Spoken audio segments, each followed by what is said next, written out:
Hello and welcome to News Central now, reaching you live from Lagos, Nigeria. I'm Sulaiman Alede. The headlines others are: Mozambique rules out foreign forces to fight militants. At least 15 people dead in road accident along Kenya's coastal region. South Africa court okays Ivermectin for COVID-19 treatment. Details shortly.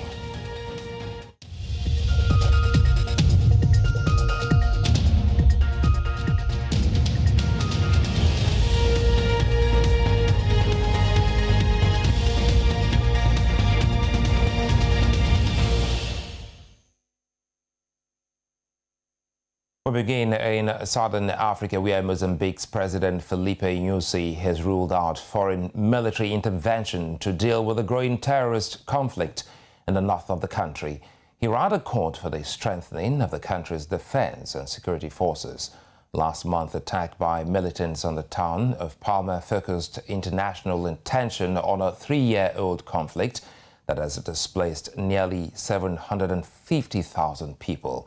President Nyusi says that the terrorists had been chased out of the town, but victory could not be declared because the country is still fighting terrorism. The government of Mozambique has in the past recruited mercenaries from Russia and South Africa.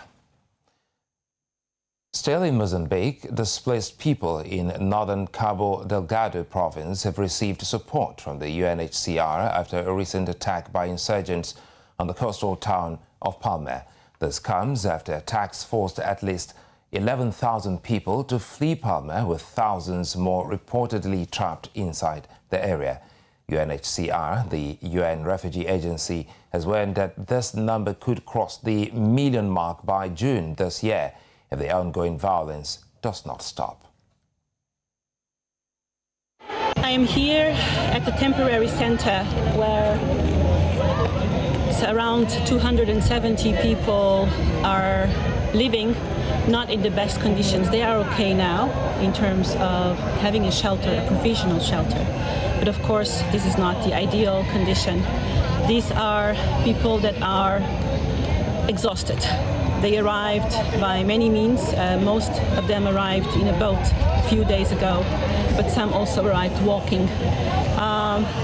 The sentiment is transversal to everyone I've been speaking with.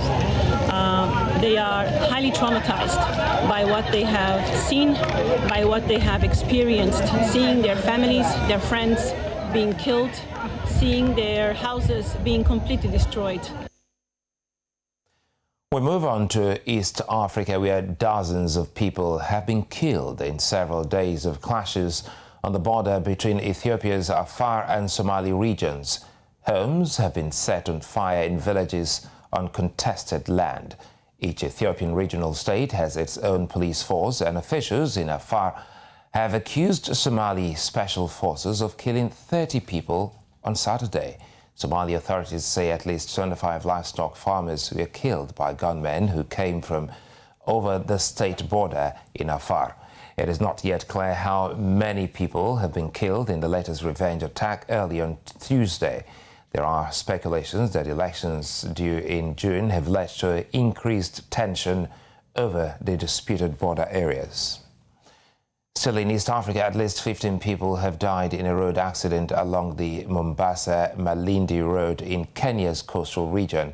A government official confirmed that about 20 others were injured following the early morning head-on collision involving 2 passenger buses. Both drivers died on the spot. A video has been shared of the mangled wreckage of the 2 vehicles and civilians helping load the injured and the dead onto rescue vehicles. Eyewitnesses say the road section where the accident occurred has been under construction. In the meantime, Kenya has exempted tax on a donation of HIV drugs in the middle of a 3-month stalemate that led to a shortage of drugs. The Finance Ministry explained that the exemption to the U.S. Development Agency's donation was made after the Health Ministry made it clear millions of Kenyans who depend on the antiretroviral drugs were affected. The shortage had been caused by a tax standoff because USAID declined to import the drugs through the Kenya Medical Supplies Authority, citing corruption and mismanagement of the drugs. Public hospitals had been giving the drugs in rations to stretch the supply. Now in West Africa, Ghana's Ministry of Fisheries has asked people who consumed the dead fish that washed up at the coast to report themselves so as to help with an ongoing probe. The minister, Mavis Hawa Kumsin, said the government wants to closely monitor those who ate the fish. Samples have already been taken to a laboratory for investigations and the commission is looking into the incident.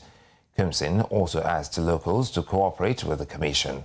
Several species of the dead fish and dolphins were washed up at the Osu beach, and the cause of death is yet to be established.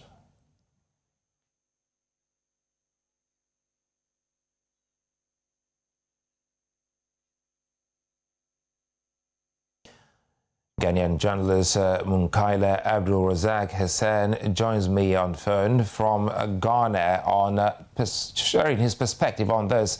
Razak, good to have you join us. After the team from Ghana's Fisheries Commission collected samples... Hello, can you hear me? I can hear you, Hassan. Looking at the team from your country's Fisheries Commission collecting samples from the water and the dead fish from that Castle Beach for investigation. What can you tell us has happened since then? I can hear you. Can you hear me? Hello, can you hear me?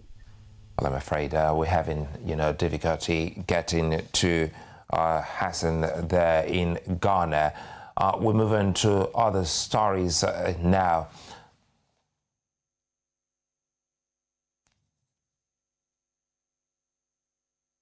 Well, coming up on the primetime news, more than 80 fleeing inmates who escaped from the Owerri Custodial Center in southeast Nigeria voluntarily return.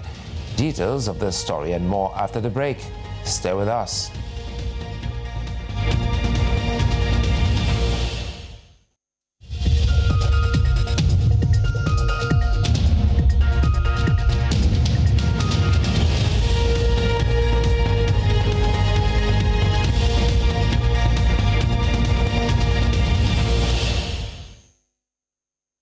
Welcome back.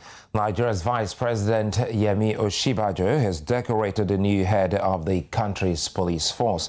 The new Inspector General of Police, Alkali Baba, former Deputy Inspector General until his appointment, has been tasked to work towards restoring public confidence in the police force and tackling an escalating crime rate within the country. Nigeria in recent months has seen a rise in kidnapping for ransom, banditry and terrorism. The new police chief has been tasked to nip the worrisome and increasing crime rate in the bud. IG, you are assuming office at a very turbulent time in the life of our country. There are multiple threats to law, order and public safety. The role of law enforcement, and in particular that of the police force, as primary agency charged with maintaining law and order, has never been more important. But there is no question at all that there is a lot that needs to be done. There is a lot of work that needs to be done. Under your leadership, the police must now rebuild, in some ways also, the broken bridges of trust with the public, and regain the confidence of the citizenry. This is an ongoing challenge. I came in at a very challenging time. I know it, I recognize it, and I will work on how to improve from where my predecessor has left. I've been a member of the management. Should the credit go to the authorities at the correctional or to those who have returned? Now we'll bring you an update on the Imo Prison break in Nigeria's southeastern region. More than 80 fleeing inmates who escaped from the custodial center in the state's capital have voluntarily returned. A source at the Nigerian Correctional Service disclosed that those who returned are mainly on awaiting trial, those who have less prison terms, and those who are about to complete their terms.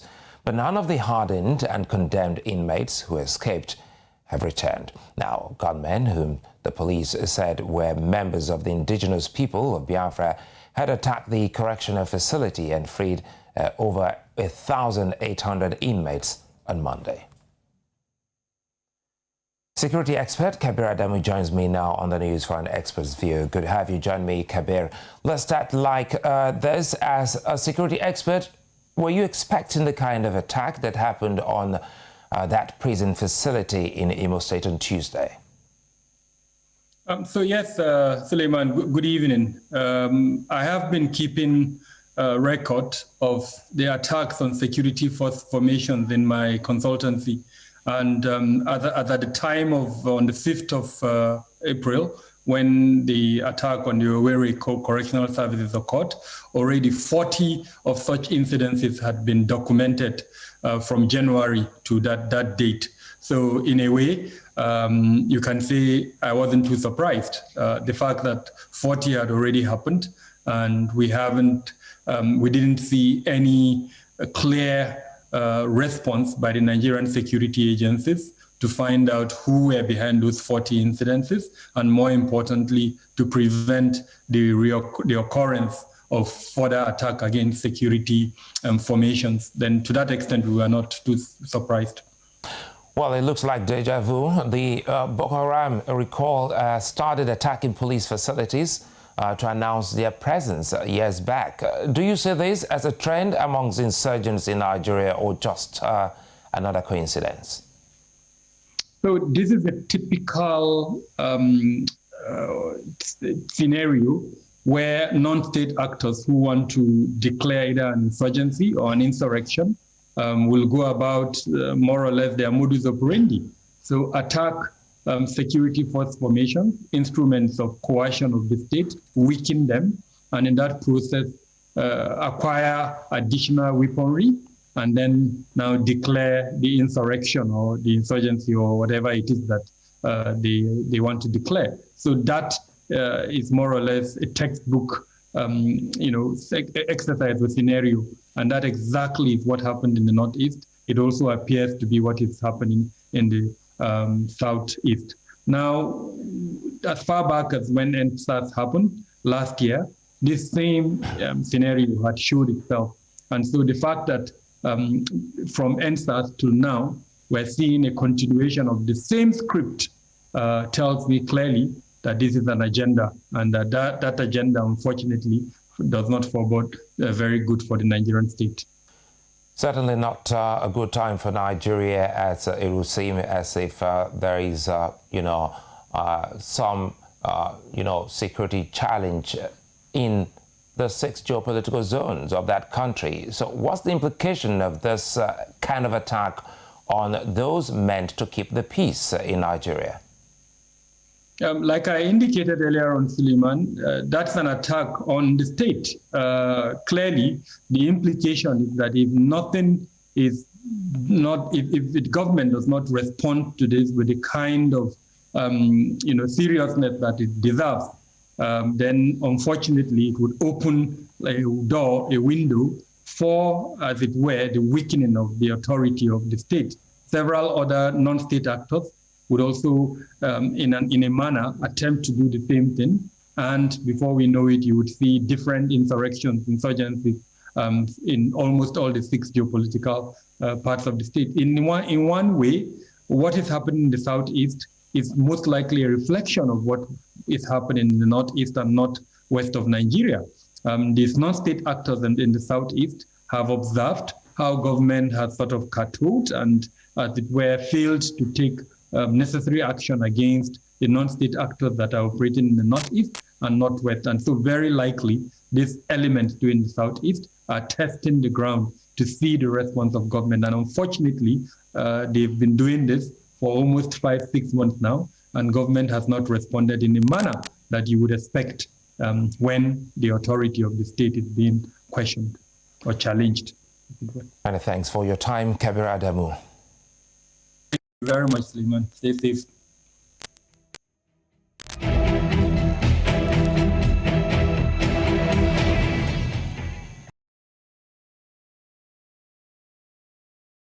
Well, still on security, Spain's Navy has promised to collaborate with Nigeria towards securing the West African country's territorial waters.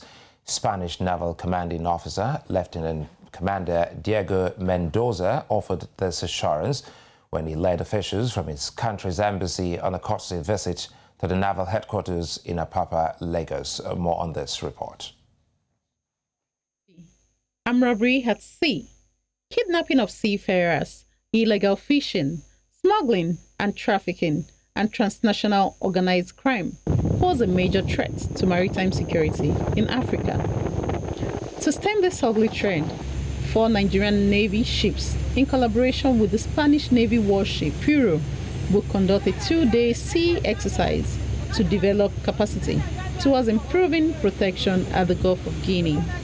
Lieutenant Commander Diego Mendoza, Captain,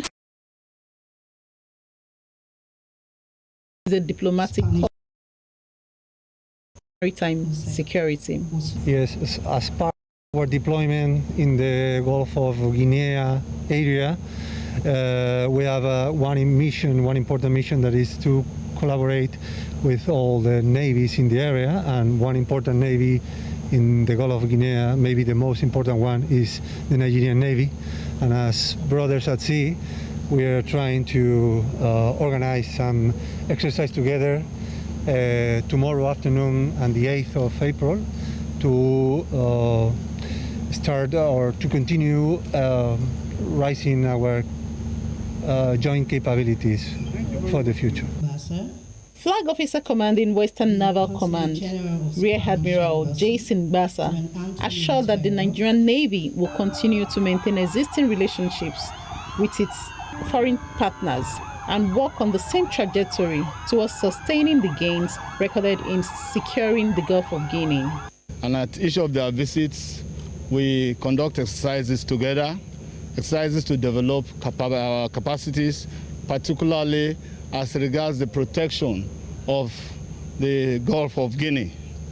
And this time around, again, tomorrow, the Spanish ship MV Furo with 4 other of our naval ships will be proceeding to sea to go and conduct an exercise for 2 days, at the end of which the Spanish vessel will proceed further to other parts of the Gulf of Guinea.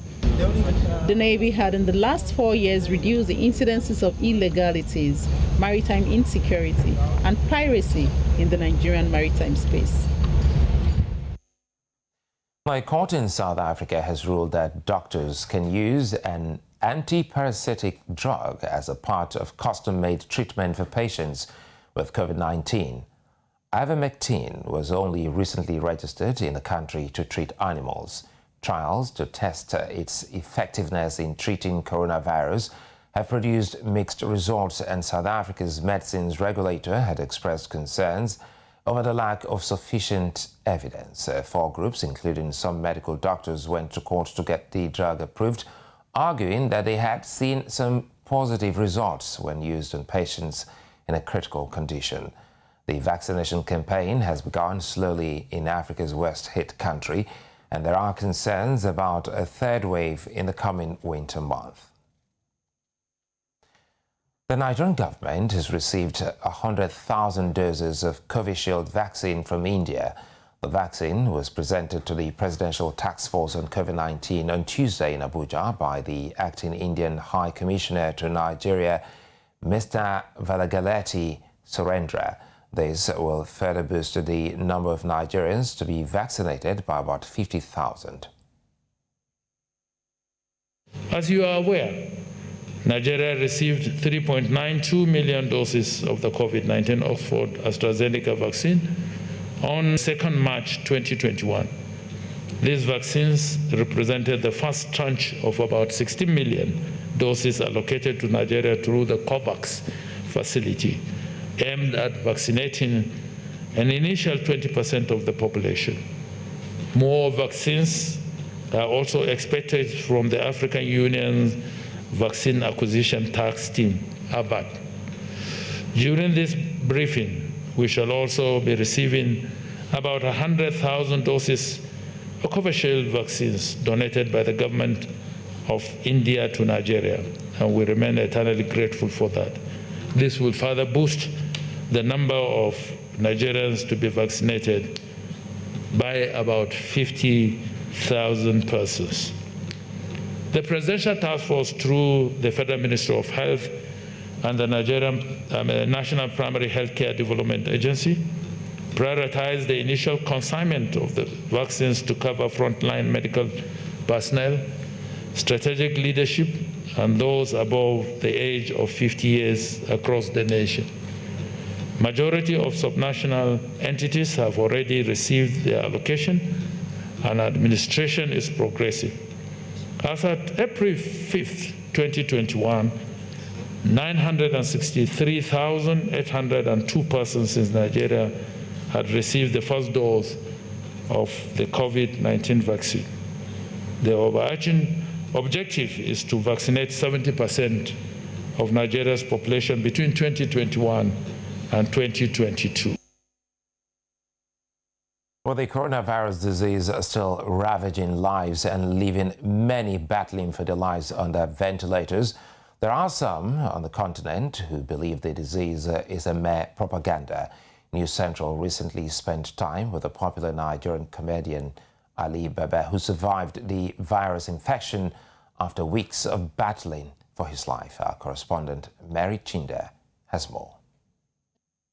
Since its discovery in Wuhan, China in the late 2019, the African continent has witnessed at least 4 million cases of the coronavirus disease, with a death toll of more than 100,000. Some think this is still mere statistics. Back in the West African country of Nigeria, an increase in number of celebrities have made their journey to the great beyond after losing the battle to COVID-19. Top of them is Dan Foster, popular radio talk show host in Lagos, another Ubon King, former self-development coach and motivational speaker. The latest being Yoruba frontline political activist Yinka Odumaki, who passed over the weekend. It is not all gory. This 55-year-old celebrity comedian Ali Baba Akpobome is a COVID-19 survivor. His 2020 Yuletide was spent battling the virus. My breathing dropped to 70-something, and you had a baseline of 95%. So I wasn't getting enough oxygen in. I had a sore throat that was hampering breathing, and the sore throat had infected my my breathing tract, and I also had a fever and weakness, then some feverish feelings and all of that. He recounts his moments after embracing his new COVID-19 positive status. He says he moved from self-medicating to staying away from family. The isolation center became his new home. The isolation center came up so that I would not infect every other person. But one of the people that was infected was my driver, because he was the one taking me from place to place. And so he needed to also be isolated. And so we got there and the isolation center was full. And so he had to medicate himself at home. Today, Ali Baba, who is an NCDC ambassador, has intensified his social crusading effort to create more awareness on the disease. He is quick to dispel rumors that COVID-19 is a lie. The conspiracy theories of, it's 666, by the injection. Have you seen the injection? It's fluid. So that fluid puts a SIM card inside your body. The fluid. Next thing they will tell us, there's this Gary that is imported. When you swallow the Gary, all your account details will be in there. No, I think that for some of them who are in that mindset, with that mindset of COVID, the vaccination is wrong, I think that they need to rethink everything. Only in March this year, the Africa CDC put the number of vaccinations at about 7 million Africans. Ali Baba here encourages Africans to disregard every conspiracy theory about the vaccine. If there's really no COVID, You think America will let 500,000 people die? You think Abakari will die? Like scores of other COVID-19 survivors, life is gradually returning to normal for Ali Baba. But the focus is in keeping to the protective measures such as wearing face masks, using hand sanitizers, keeping a safe physical distance, and most importantly, getting tested, as well as self-isolating and visiting an isolation center near you if you're found positive. From Lagos, Nigeria, Mary Chinda reporting for News Central. Well, Nigeria's President Muhammadu Buhari has called for concerted efforts by African leaders to tackle climate change. He says climate change has left millions within the continent without livelihoods. Communities have been devastated and many families in dire need of aid. President Buhari was represented by Nigeria's Minister of Foreign Affairs, Jeffrey Onyema, at a virtual high-level dialogue on the effect of COVID-19 and climate change on African states, attended by the United Nations Secretary General Antonio Guterres.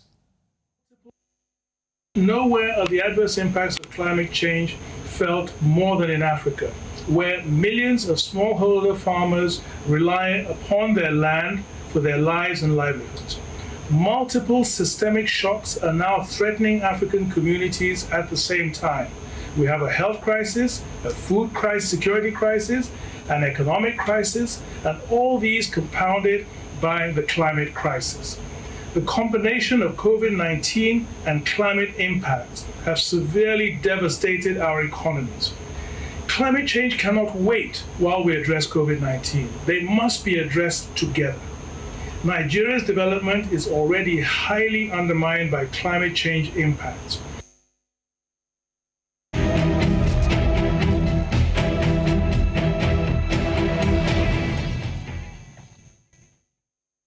The University of Aberdeen in Scotland has said it will return 1 Benin Bronze to Nigeria within weeks.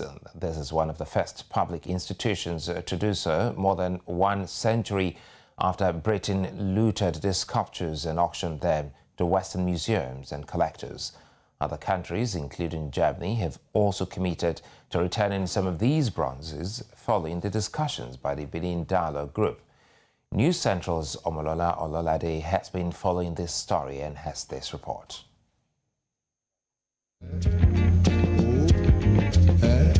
You be thief, I not be thief. You be rogue, I not be rogue. You be steal, I not be steal. You be robber, I not be robber. You be arm robber, not be arm robber. The Benin Bronzes are artifacts stolen over 100 years ago from what is now southern Nigeria in West Africa. Best of the artifacts removed from the King of Benin Palace ended up in a British museum. However, there has been an increasingly heated debate on these looted art, and campaigners have made repeated calls for their return. About stealing, somebody don't take something we belong to another person, then you go here. Looting cultural artifacts and taking them away to be stored away in vaults. So come to think about it, it's ridiculous that you have over 1,000 artifacts in your collection, but you can only exhibit less than 5%.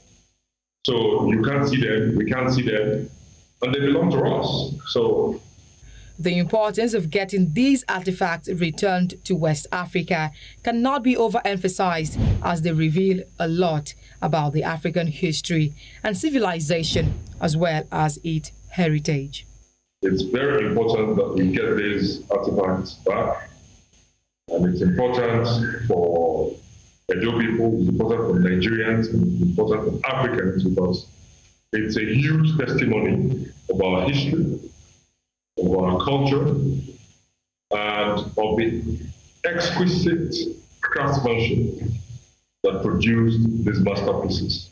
While some are excited about the return of these artifacts to their origin, Some schools of thought are of the opinion that returning these bronzes might not be the best solution, as they remain skeptical about their preservation here in Nigeria.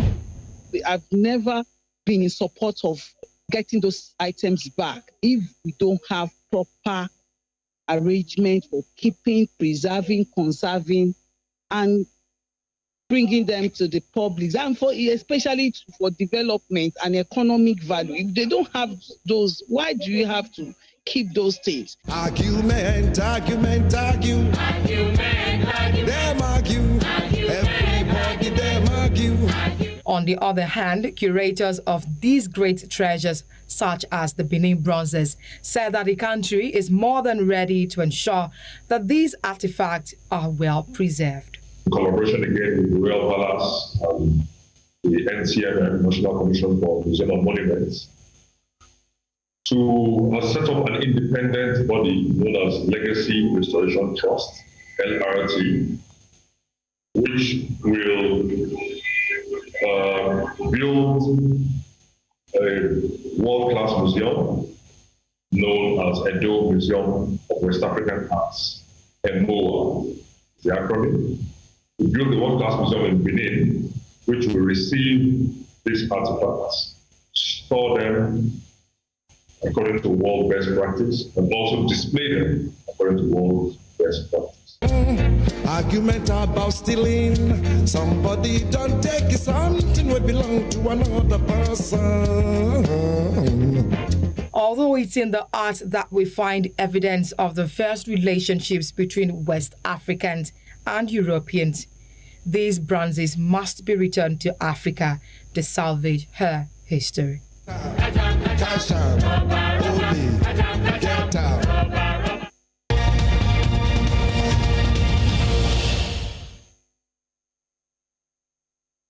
The former top-ranking officers in the Turkish army had been jailed for life in a mass trial of 497 defendants accused over the failed July 2016 coup. Tens of thousands of people have been held since the failed coup, which killed 251 civilians. President Tayyip Erdogan blamed the plot on a movement led by the US-based Muslim cleric Fethullah Gulen. Mr. Gulen, once an ally of the president, has denied involvement. A total of 289 trials have taken place since. Now, this trial dates back to October 2017 and is described as the final case in the capital, Ankara. Most of those accused were members of Turkey's presidential guard regime. Now, still on the news, ticket prices to the United Kingdom soar as passengers scramble to exit Kenya ahead of the suspension of flights. Details ahead.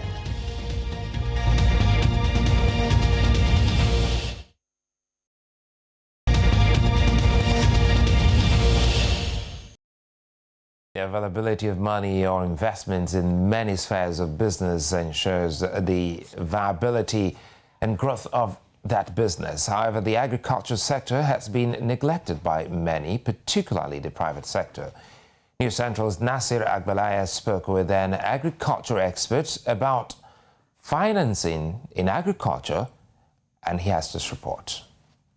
Funding is a major factor in any business enterprise. Now, the Nigerian government's effort is being channeled into bridging this gap. The agriculture sector in Nigeria has the attention of the current and immediate past governments in Nigeria, with specific programs like Anchor Borrowers Fund by the Central Bank of Nigeria and so on. Deji Rotimi, an agriculture supply chain expert, spoke on the challenges to raising funds in the sector. The money guys are traditionally the bank, the investment bank, and the traditional commercial banks and so forth, really don't understand the sector. And you know, money will not follow uncertainty and things that they don't understand. It is agreed that knowledge about the sector is essential, and with this, more cash could be available. There's money out there for projects. They want to spend money in agriculture. Some have ventured into it, some banks, they've gotten their fingers bit. Mostly because they went with it with wrong information, idea, and the plan was wrong.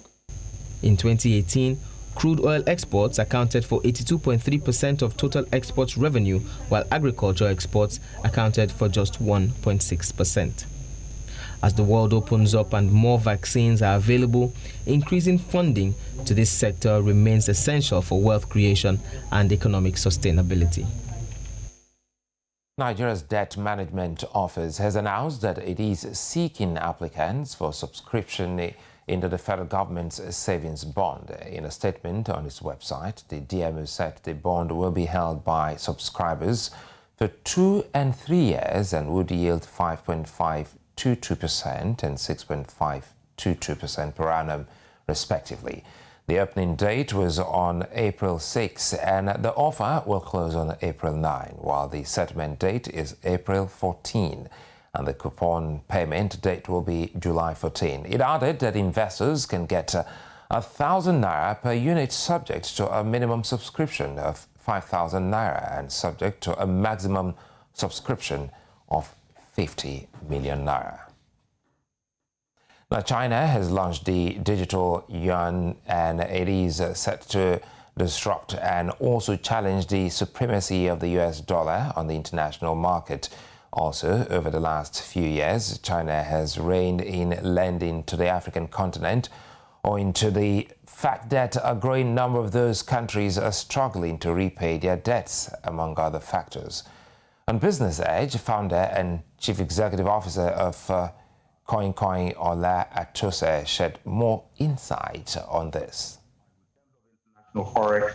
Well, China's always devalued its currency, and we don't see personally any reason why that should change in the short to long term. They control their currency. They now have more control over what they spend. They'll have some sort of vertical control and oversight over what users, aka their citizens, are doing with money. So this gives, I think, China a powerful tool to control its economy. Yes, of course, that's correct. So certainly, I would presume that the loans go down now that we've had this pandemic, and of course, there are other reasons. One thing that we can find is trade war with the United States. Where China has, alleged, to set off, running what the West called debt trap diplomacy. As it's been called by a number of, persons in the West. Donald Trump, the last president of the United States, with all the trade wars and everything that we're putting into effect, a lot of folks are now feeling that that's put some pressure on China, and China, as a result, has to pull back a little bit from the money, that they make available to Africa. There are other reasons as well that we can also speculate. A lot of pressure.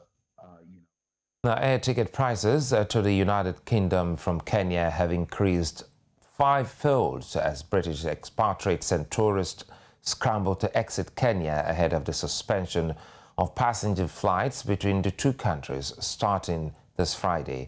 The mad rush for plane seats comes days after the Kenyan government banned all flights from the UK effective April 9 to retaliate a move by London to add the country on its travel red list. Kenya Airways is charging up to 290,000 Kenyan shillings for a one-way ticket to London on today's flights, April 7, from the normal average of 59,000 Kenyan shillings. Now, travelers arriving in the UK from countries on the red list will be denied entry, while returning Britons must submit to 10 days of mandatory quarantine in government-approved hotels at their cost. Also, the passenger flights banned by Kenya has triggered a sharp rise in airfare from Nairobi to London as travelers race to avoid being stranded. We'll take a moment. When we return, it will be time for us to join my colleague Tolu Shotade for sports.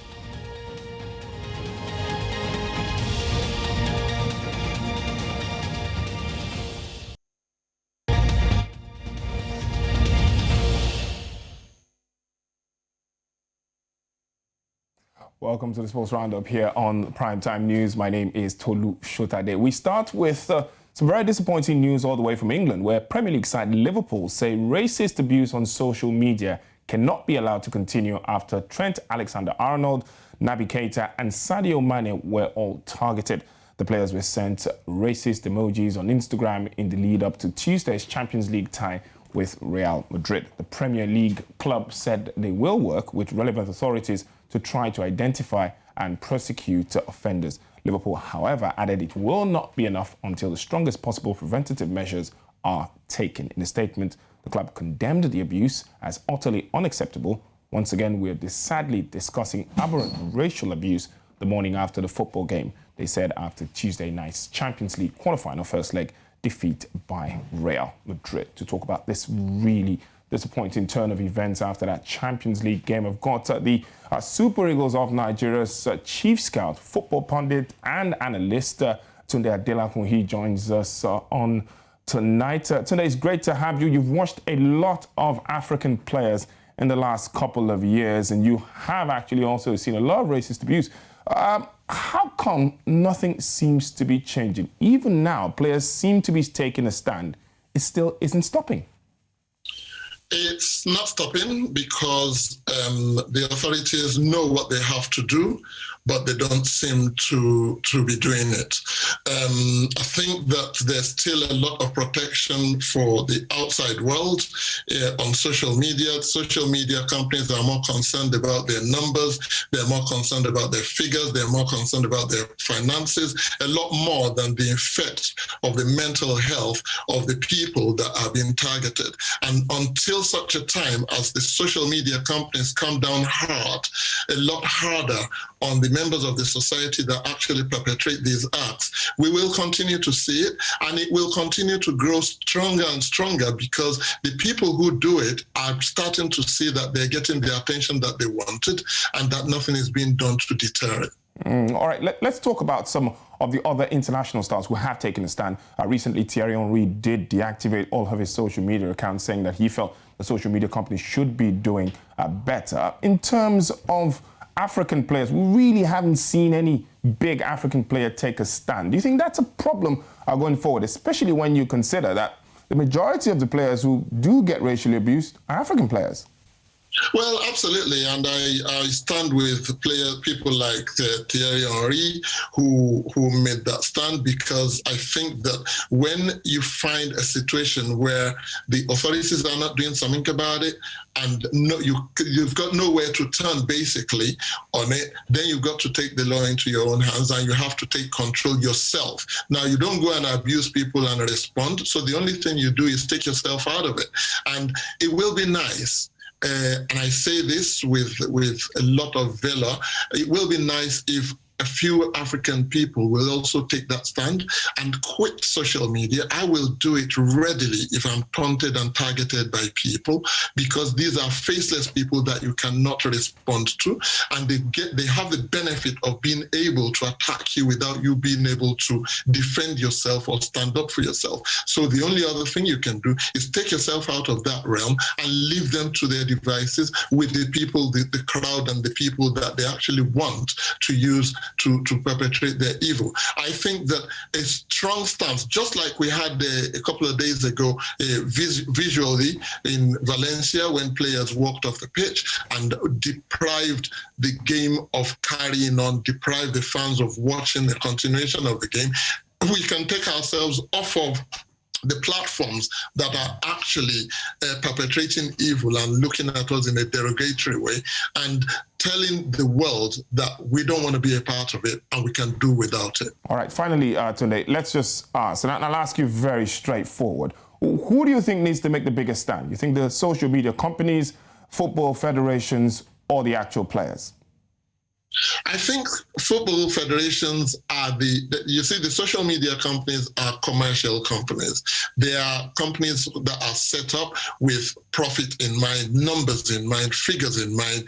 They're not going to do a lot if the authorities in the sport do not protect the people that belong to them. So football associations, FIFA, UEFA, CAF in particular, I think that CAF has not done enough, unfortunately, to protect the rights and the sanctity of the African player. And this is where we need them to actually take a stand and go to the social media companies and say, you're not doing enough. We need you to do enough, because if you don't do more, we will take ourselves and we will support our players to get out of your companies. All right. Thank you very, very much for coming on tonight. Tunde Adelakun, Super Eagles, Chief Scout, and also football pundit and scout. Thank you very, very much for joining us. That's the sport on the Primetime News. My name is Tolu Shalale. It's back to Salai.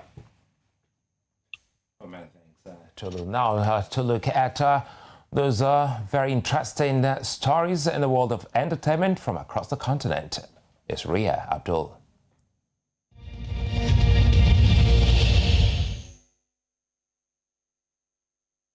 Welcome to Entertainment News. My name is Ria Abdul. Now let's bring you some stories. Ahead of the anticipated April 25th Oscar ceremony, the Academy of Motion Picture and Arts, as well as Science, has released a letter detailing new guidelines for the upcoming event. Now, among the list of the guidelines is a request that all nominees attend the event in person. Now, nominees and guests will qualify as essential workers to attend the event in Los Angeles. Nominees are expected to begin arriving in the United States from April 17th through to April 20th. And in addition, there will be no option for nominees to attend the live show via Zoom. Now, they stated, we will do every possible best to provide safe evening for all the persons that will be attending, as well as millions of fans around the world that will be at the virtual concert. Now, they also spoke about the fact that those that cannot attend the Academy Award will have others receive on their behalf. Now, due to COVID-19 protocols, attendees will be quarantined before the show. The ceremony will be held in Los Angeles.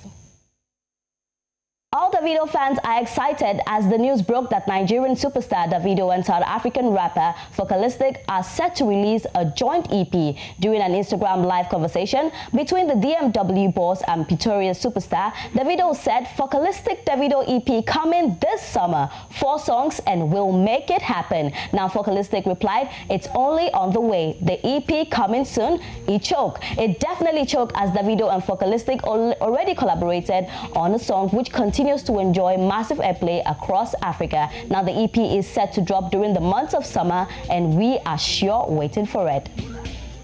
Now recently, Adesuwa and Banky W shared their story on being called barren on social media, undergoing IVF treatments and other things that they face at the Waterberg Church. Now let's take a look at this.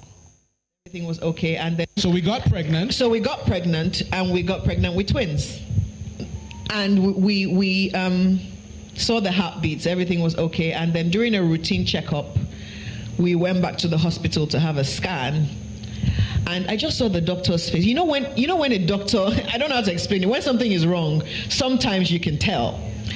And she was scanning, and I was like, what's wrong? She's like, oh, nothing, I'm just, And then I looked at the nurse's face, and she looked a bit funny too, and I was like, what's wrong? She was like, Adeswa, I'm looking for the heartbeat. And I said, for 2 of them? And she said, yes. And I'm actually not going to lie, I started laughing because it didn't make any sense to me. I was just like, what do you mean you can't find the heartbeats of both? And she said, yeah. So we I went home. Banky wasn't home at the time, so I went home, and I remember being in our living room. When I was at the hospital, I actually laughed. I was like, God knows. Then when I got Now, quite emotional, they also took the opportunity to reveal a lot about their struggles and the miraculous arrival of their baby. Now, moving on. American reality TV star Kim Kardashian is officially a billionaire. Now, Forbes announced her inclusion on the world's billionaire list for the first time on Thursday, April 6, 2021, citing her lucrative business KKW Beauty and Skims, as well as cash from keeping up with the Kardashians and endorsement deals. Kardashian is now worth $780 million, and in October, she was worth $1 billion. Now, note that she launched KKW Beauty in 2017, then sold 20% of KKW Beauty to Coty for $200 million, which put the value of a company at $1 billion. Now, there you have it, entertainment. My name is Ria Abdul. Thanks for watching.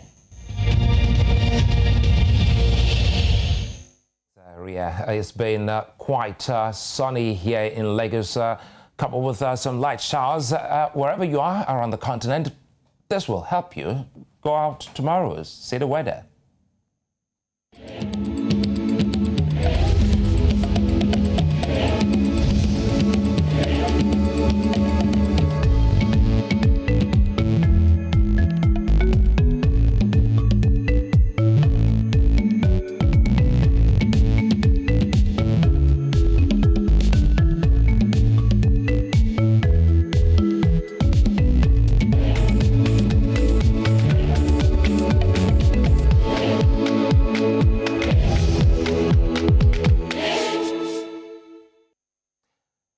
And that's all on the news at this hour. But before we go, let's remind you of our top stories. Mozambique has ruled out foreign forces to fight militants.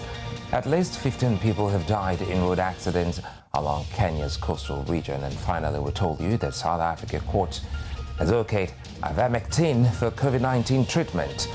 Follow us on social media. We're at News Central TV. You can also catch up with our news and programs. Just download the News Central TV mobile app on Play Store and iOS. You can also watch us live in Star Times Channel 274.